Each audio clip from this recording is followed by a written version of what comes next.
اعوذ باللہ من الشیطان اللعین الرجیم بسم اللہ الرحمن الرحیم الحمد للہ رب العالمین الصلاۃ والسلام علی اشرف الانبیاء والمرسلین طیبین الطاہرین المعصومین المنتخبین المیامین ولعنۃ اللہ علی اعدائهم اجمعین من یومنا ھذا الی یوم الدین اما بعد فقد قال حق سبحانہ وتعالی فی محکم کتابہ المبین وہو اصدق الصادقین بسم اللہ الرحمن الرحیم وما خلقت الجن والانس الا لیعبدون درود پڑھتے محمد وعلی محمد اللہم صلی علی محمد وعلی محمد.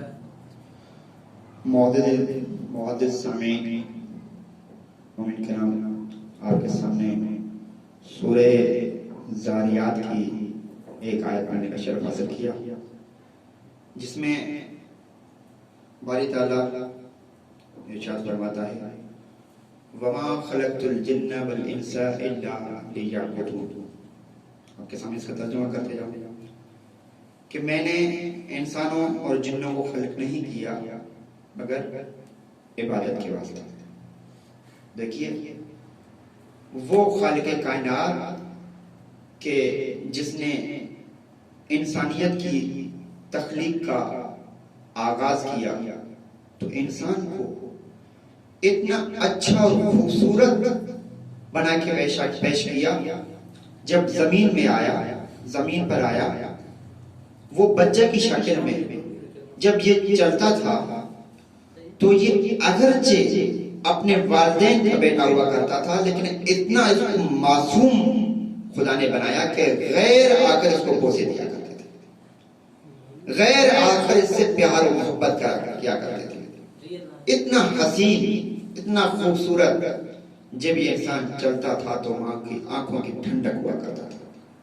یہ ایسا انسان کہ جب یہ چلتا تھا تو اپنے باپ کے جگر کے اس کے لیے روشنی ہوا کرتا تھا، گھر کی زینت ہوا کرتا تھا، یہ اپنے علاقے کی زینت ہوا کرتا تھا، گھروں کی رونق ہوا کرتا تھا. اب وہ انسان کہ جس کو خدا نے اپنے ماں کے پیٹ میں رکھا، اس کو زمین پر آنے سے پہلے اس کے لیے دودھ تیار کر دیا. وہ انسان کہ جس نے زمین پہ قدم رکھا تو اس کے لیے خدا نے دھوپ کے لیے سورج کو حکم دے دیا کہ وہ اتنے ٹائم سے طلوع کرے، اتنے ٹائم پہ غروب ہو جائے. وہ انسان کے جس نے ہواؤں کو خدا نے مقرر کر دیا کہ انسان کو فائدہ پہنچاتی رہے. وہ انسان کہ جس کے لیے خدا نے پانی کو خلق کیا کہ اس کی پیاس ہو جائے. الغرض یعنی ہر کائنات کی چیز انسان کے لیے خلق کی گئی. یعنی یوں کہو کہ یہ کائنات سجا دی گئی، اس سجی ہوئی کائنات کا یہ دھڑکتا ہوا انسان ایک دل. اب سوال کیا جائے کہ یہ چیز پھل فروٹ باغات زمین زرخیز کی گئی، سورج چاند ستارے سارے اس کے لیے انسان کے لیے خلق کیے گئے، آسمان زمین انسان کے لیے خلق کیے گئے. اب سوال یہ پیدا ہوتا ہے جب ساری کائنات انسان کے لیے خلق کی گئی، اب کیا یہ سوال نہیں بنتا انسان کو کس چیز کے لیے خلق کیا گیا؟ کیا انسان کے کاندھوں پہ بھی کوئی ذمہ داری ہے؟ آ جائیے اب ایک مرتبہ ہم قرآن کی طرف رجوع کریں تو قرآن سے یہ ہمیں آواز ملے گی افحسبتم انما خلقناکم عبثا. تم یہ گمان کرتے ہو کہ ہم نے تمہیں بے جا خلق کیا؟ نہیں، بلکہ تمہارے گردن پر ایک ذمہ داری ہم نے ڈال دی ہے. تو اب آ جائیے، اب ایک مثال لیجئے. یہ جس نے مائک بنایا ہے یہ کیوں بنایا ہے؟ یہ پوچھنے کے لیے ہم اس کمپنی کے پاس نہیں جائیں گے جس نے موبائل کو بنایا ہوگا. اور جس نے موبائل بنایا ہے تو اب یہ موبائل کیوں بنایا ہے تو ہم یہ سوال کرنے کے لیے مائک بنانے والے پاس نہیں جائیں گے. کیوں؟ کیونکہ جو خلق کرتا ہے، جو ایجاد کرتا ہے، اسی کو اسی کا پتہ ہوتا ہے. تو آ جائیے جس انسان کو خدا نے خلق کیا ہے تو ہم خدا سے پوچھیں گے کہ یا اللہ اس انسان کی تخلیق کا مقصد کیا ہے؟ تو وہی سورہ کہ جس کو میں نے وہی آیت جس کو میں نے سرنامہ کلام دیا وَمَا خَلَقْتُ الْجِنَّ وَالْإِنسَ إِلَّا لِيَعْبُدُونِ. ہم نے انسان اور جن کو خلق نہیں کیا مگر عبادت کے واسطے. اب یہ تو پتہ چل گیا کہ مقصد تخلیق انسان کیا تھا؟ مقصد تخلیق انسان ہے عبادت کرنا.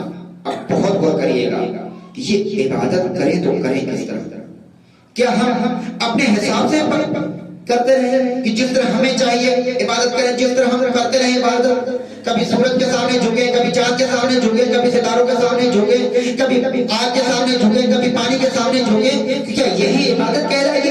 اگر یہی عبادت ہے پھر عبادت کا ایک راستہ نہیں ہوگا، عبادتوں کا راستہ مختلف ہو جائے گا. ہر شخص یہی چاہے گا، یہی دعویٰ کرے گا میں ہی سب سے بڑا زاہد ہوں، میں ہی سب سے بڑا متقی ہوں، میں ہی سب سے زیادہ عبادت گزار ہوں. اب آ جائیے خدا کی طرف سے ہم پوچھتے ہیں کہ یہ عبادت جس کے لیے تم نے انسان کو خلق کیا ہے وہ عبادت کیسی چاہیے؟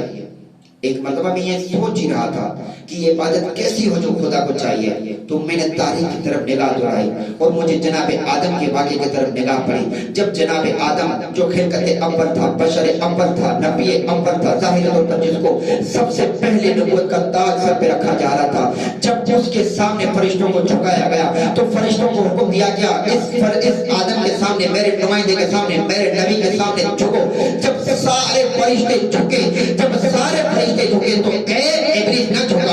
جب ابلیس نہ جھکا تو خدا نے قرآن مجید میں یہ آواز ایجاد کی فَخْرُجْ مِنْهَا فَإِنَّكَ الرَّجِيمُ وَإِنَّ عَلَيْكَ اللَّعْنَةَ إِلَىٰ يَوْمِ الدِّينِ. اے شیطان، اے ابلیس، یہاں سے نکل جاؤ، تم رجیم ہو، تم رجیم ہو، تم رجیم ہو، یہاں سے نکل جاؤ. وَإِنَّ عَلَيْكَ اللَّعْنَةَ إِلَىٰ يَوْمِ الدِّينِ. اور آپ قیامت تک یہ لعنت ہے. اب جو خدا کے سامنے، خدا کے بندے، خدا کے نمائندے کے سامنے انکار کرنے لگا، خود کو تکبر کرنے لگا اور وہ وہاں سے کہنے لگا کہ میں اس کو سجدہ نہیں کروں گا، تکبر کر کے آگے بڑھا تو خدا نے کہا کہ تم رجیم بھی ہو. توجہ ہے، تم رجیم بھی ہو، تم لعنتی بھی ہو، تم رجیم بھی ہو، تم لعنتی بھی ہو. تو جو نمائندے کے سامنے نہ جھکے وہ رجیم بھی بنتا ہے، وہ لعنتی بھی بنتا ہے. رجیم میں بھی 3 نقطے، لعنت میں بھی 3 نقطے. تو دوستو یہاں سے خدا نے ایک آواز دے دی کہ تم رجیم بھی ہو، تم لعنتی بھی ہو. اب جب شیطان نکلنے لگا لیکن ایک آواز خدا کو دی کہ یا اللہ یہ ہے کہ میں تمہاری ایسی عبادت کروں گا، ایک سجدہ ہی تو نہیں کر رہا، اس کے عوض میں تمہاری ایسی عبادت کروں گا نہ نبی مرسل نے کی ہوگی، نہ ملک مکرم نے کی ہوگی. میں بارش کے ہر قطرے کے اوپر تمہارے لیے سجدہ کروں گا، تمہاری ایسی عبادت کروں گا. ایک رکعت 20 ہزار سال کے برابر ہوگی. اب جس کے لیے میں یہاں پر آیا یہ آواز جس کو بہار الانوار میں علامہ مجلس صاحب نے نقل کیا، خدا کی آواز آئی انی اريد ان اعبد من حيث اريد لا من حيث تريد. میں ویسی عبادت چاہتا ہوں جو میں چاہتا ہوں، نہ کہ وہ عبادت جو تو چاہتا ہے. عبادت ایسی ہو، خدا کی آواز، عبادت ایسی ہو جیسے میں چاہتا ہوں، ویسی عبادت نہیں جیسے تو چاہتا ہے. تو انشاءاللہ کیسی تو عبادت چاہتا ہے؟ اس لیے کہ تو وجود رکھتا نہیں. اب تم سے ہم پوچھیں تو پوچھیں کس طرح؟ اس لیے کہ تو وجود تو رکھتا نہیں. اس لیے کہ جو وجود رکھے وہ خدا نہیں، جو سننے میں آ جائے وہ خدا نہیں، جو تکنے میں آ جائے وہ خدا نہیں، جو محسوس کرنے میں آ جائے وہ خدا نہیں، جو دیکھنے میں آ جائے وہ خدا نہیں، جو فکر میں آ جائے وہ خدا نہیں، جو شعور میں آ جائے وہ خدا نہیں، جو محسوس ہو جائے وہ خدا نہیں، جو صرف زمین پہ ہو وہ خدا نہیں، جو صرف آسمان پہ ہو وہ خدا نہیں. اس لیے کہ تو نیچے آ سکتا نہیں، ہم اوپر جا سکتے نہیں، اگر اوپر چلے بھی گئے تو واپس آ سکتے نہیں.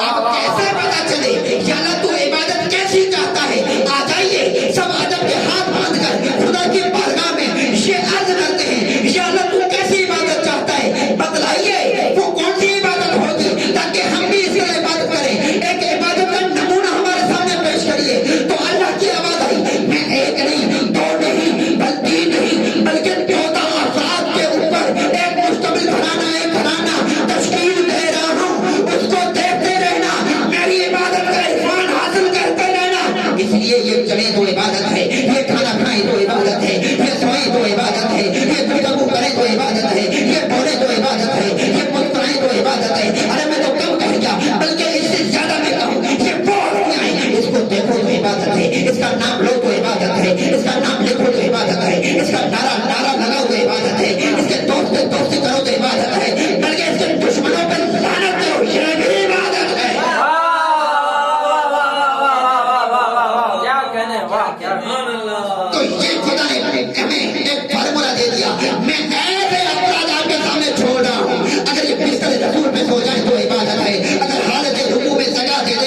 عبادت ہے. اگر اپنی بھوک کے باوجود اپنی بھوک کے باوجود یہ یتیموں مسکینوں اسیروں کو کھانا کھلائے تو یہ بھی عبادت ہے. اگر جنگ میں جہاد کرے تو یہ بھی عبادت ہے. بلکہ اگر میری محبت میں ایک ضرب لگائے تو وہ ایک ضربہ کائنات ثقلین کی عبادت سے افضل ہے.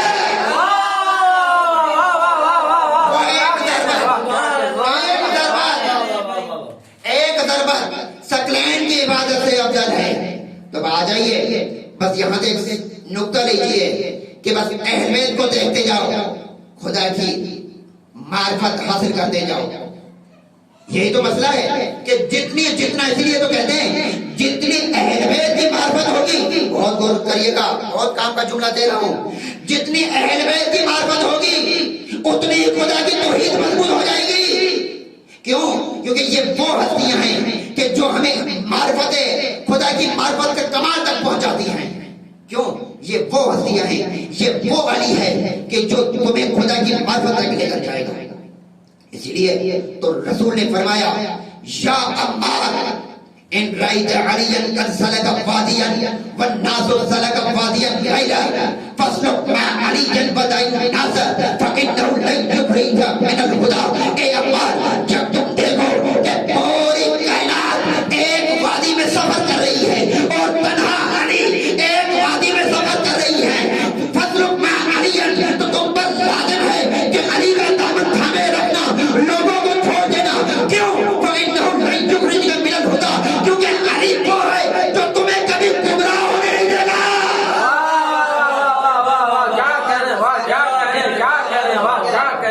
یہ وہ ہستی ہے جو کبھی تمہیں گمراہ ہونے نہیں دے گا. اس لیے کہ یہ وہ ہستیاں ہیں جن کو دیکھتے جاؤ گے توحید مضبوط ہوتی جائے گی. اور آخر میں ایک جملہ عرض کرتا رہوں کہ جس نے اہل بیت کے دامن کو چھوڑا, جس نے در اہل بیت کو چھوڑا, تو جس نے اہل بیت کے دامن کو چھوڑا تو اس کی توحید کا نتیجہ تو آپ تاریخ میں پڑھ لیجئے. کسی نے سورج کو سجدہ کیا تو کسی نے چاند کو سجدہ کیا, کسی نے بتوں کے سامنے جھکنا شروع کر دیا تو کسی نے پانی کے سامنے جھکنا شروع کر دیا, کسی کو درختوں میں خدا نظر آنے لگا. تو اگر ہر کسی نے مختلف سجدے کیے, لیکن جب نے در اہل بیت پہ سجدہ, جس نے در اہل بیت پر آیا اور در اہل بیت سے معرفت خدا بندی حاصل کی, وہ یہی تو سر فخر سے کر کے کہے گا کہ ارے جس کا علی جیسا امام ہو بتاؤ تو اس کا خدا کیسا ہوگا. یہی نہیں, اس لیے کہ ہمارے اہل بیت نے کہا کہ معرفت صرف دو چیزوں کی ہوتی ہے, ایک ہوتی ہے ذات سے اور ایک ہوتی ہے معرفت سے.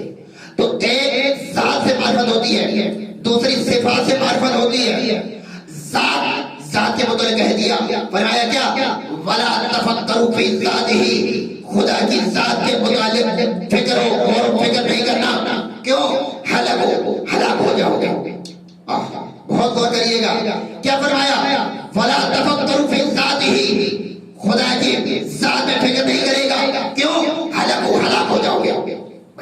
غور کریے گا, ایک مثال دے کر آگے بڑھوں گا. ایک بلب ہے, یہ بلب اگر میں اس کو 11,000 کے ساتھ وولٹیج اگر ٹچ کرنا چاہوں تو یہ بلب پھٹ جائے گا. لیکن یہ مجھے پتا نہیں ہے تو میں ٹچ کر سکتا ہوں. لیکن جس کو پتا ہوگا وہ یہ کہے گا کہ مولانا یہ بلب 11,000 وولٹیج کے ساتھ ٹچ نہ کریں, یہ پھٹ جائے گا. کیونکہ وہ جانتا ہے کہ 11,000 وولٹیج میں کتنا دم ہے, بلب میں کتنی کیپیسٹی ہے, بلب میں اتنا پاور نہیں ہے کہ برداشت کر سکے. بہت غور کریے گا, اب آئے سمجھ میں. وہ کہ لا تفکروا فی ذاتہ, وہلکوا, اس کی ذات میں فکر نہیں کرنا ورنہ ہلاک ہو جاؤ گے. وہ جانتا ہے وہاں نور مطلق ہے, تم جہل مطلق ہو. اس کو پتا ہے کہ تم اس کی ذات تک جا ہی نہیں سکتے. اچھا اب یہ تو جبر ہو جائے, یہ تو زبردستی ہو گئی, یعنی یہ ہو ہی نہیں سکتا ہم ذات کو خدا کی ذات تک پہنچ سکے, یہ تو جبر ہو گیا. اب اس میں ہماری کوتاہی کیا ہے, اس میں ہمارے مسئلہ ہی نہیں ہے کہ ہم اس کی ذات تک نہیں پہنچ سکتے.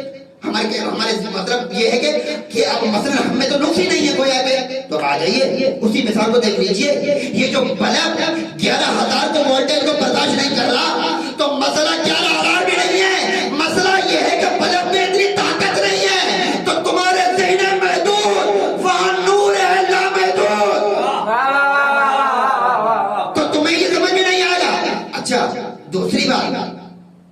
یہ کہ جو فرما رہا ہے لا تفکر فی ذاتہ، یہ دو ہی باتیں حدیث فرمانے والے کے بارے میں جو کہہ رہا ہے کہ تم فکر نہیں کرنا ہلاک ہو جاؤ گے، یا تو اس نے ہلاک ہوتے ہوئے کسی کو دیکھا ہے، کسی نے فکر کی ہے وہ ہلاک ہوا اس نے دیکھا، یا یہ ہے کہ اس نے خود فکر کی ہے پتہ چل گیا ہے اس کو۔ اب دو ہی باتیں، یا کسی کو ہلاک ہوتے ہوئے دیکھا ہے یا خود اس نے فکر کی ہے۔ اب سوال یہ ہے اگر اس نے خود فکر کی ہے، جب خود فکر کی ہے تو یہ تو مر جاتا، یہ بول کیسے رہا ہے کہ لا تفکر فی ذاتی؟ اس کا مطلب ہے وہ اس نے فکر کی ہے اور ہلاک بھی نہیں ہوا۔ تو یہی سے میں ہی تو کہنا چاہ رہا ہوں، وہ فکر بھی کرے ہلاک بھی نہ ہو، ہم فکر کریں اور ہلاک ہو جائے تو پتا چلا وہ ہم جیسے نہیں ہے، وہ ہم جیسے نہیں ہے۔ اس لیے تو فرما رہے ہیں لا تفکر فی ذاتی، ہلاک فکر نہیں کرنا ہلاک ہو جاؤ گے۔ اچھا تو یہ کیسی بات ہو گئی کہ وہ ہمیں تو منع کر رہے ہیں؟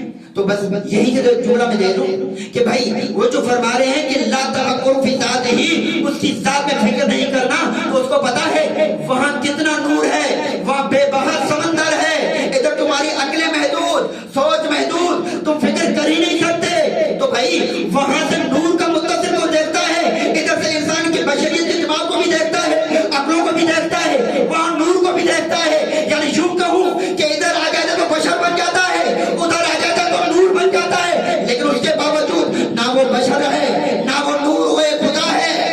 ایک ایسی ہستی ہے جو بیچ میں ہے، جو یہاں آتی ہے تو بشری بن جاتی ہے، کیونکہ یہاں پر آ کر بشری لباس میں آ جاتا ہے، وہ اب بشری لباس میں آ جاتا ہے۔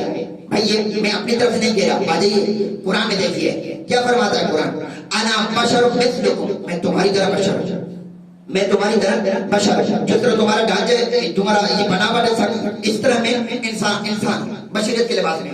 ایک جملہ آگے، یوحا الیہ، مجھ پر وحی کی جاتی ہے، تو بس یہی تو ہے کہ بشریت کے ساتھ تمہارے ساتھ ہوں، لیکن آگے جو ہے یوحا الیہ، مجھ پر وحی آتی ہے، یعنی میرا تعلق ایک مرتبہ تمہاری بشریت سے اگرچہ ہے، لیکن یوحا الیہ مجھ پر وحی آتی ہے، یعنی ایک مرتبہ میں نور سے بھی متصل ہوں، اس نور سے متصل ہوں۔ اس نور سے جب متصل ہو گیا ہے تو اب یہ بشریت کے لباس کے ساتھ بھی ہے، تو نور کے لباس کے ساتھ بھی ہے۔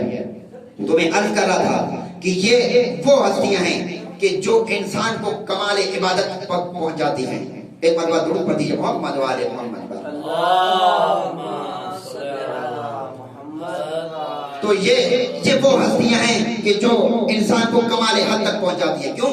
کیونکہ اس لیے تو فرمایا گیا مات ولم یعرف امام الزمان ہی فقط مات میتۃ الجاہلیہ، جو بھی امام زمانہ کی معرفت کے بغیر مرا وہ جاہلیت کی موت مرا۔ کیوں؟ اس لیے کہ جب وقت کے امام کی معرفت نہیں ہوگی تو وہ توحید کیسی ہوگی، اس کی عبادتیں کیسی ہوگی، وہ کرتا کیا ہوگا، اس کی نمازیں کیسی ہوگی؟ کیوں؟ جب اس کے پاس خدا کی معرفت ہی نہیں آئی ہوگی، جب امام کی معرفت نہیں ہے تو خدا کی معرفت کیسے ہوگی؟ اب امام کی معرفت کے ذریعے سے خدا کی معرفت ہو جائے گی۔ اب بتاؤں ایک جھلک دکھا دو امام کی معرفت کی۔ قبلہ مقدس اردبیلی صاحب جو امام علی رضی اللہ عنہ کے حرم مبارک میں دفن ہے، سب سے پہلے ان کی آتا ہے زری مقبرہ، اس کے بعد مولا امیر خان۔ تو اس کی کتاب ہے حدائق الشیعہ۔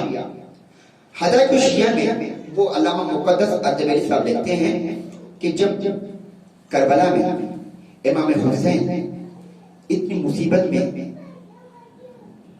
عاشور کے دن تھے، اصحابہ کے ساتھ تھے، تو وہ علامہ مقدس اردبیلی صاحب لکھتے ہیں کہ مولا کے خاص صحابہ کہتے ہیں کہ کربلا میں جتنا حسین خوش نظر آ رہے تھے ہم نے زندگی بھر حسین کو خوش نہیں دیکھا تھا۔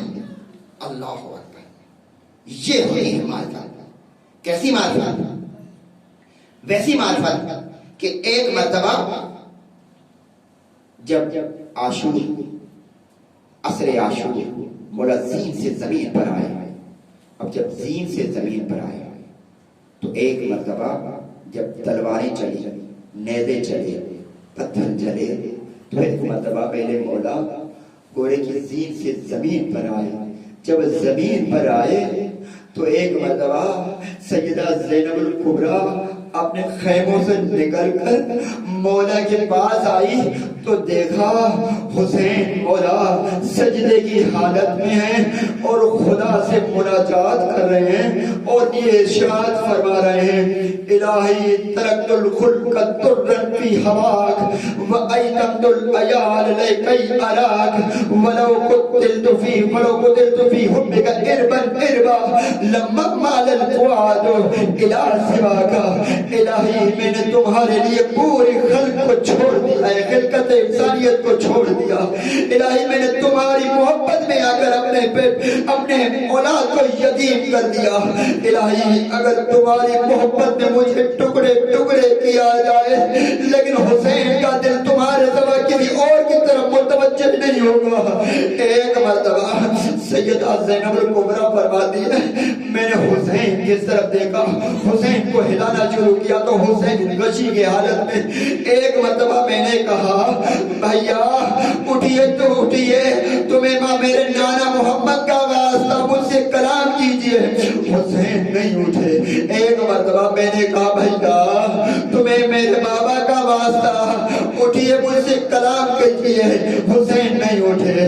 اس کے بعد میں نے کہا بھیا تمہیں میری دادی میری ماں زہرا کا واسطہ, بھیا اٹھیے. بس جب یہ نام سنا حسین نے اپنے آنکھوں کو کھولا اور میری طرف نگاہ کی, کہا زینب تم اور یہاں خیموں سے باہر آ رہی. زینب تمہیں میرا قسم تم واپس چلی جاؤ. زینب کہیں دشمنوں کی نگاہ نہ پڑے.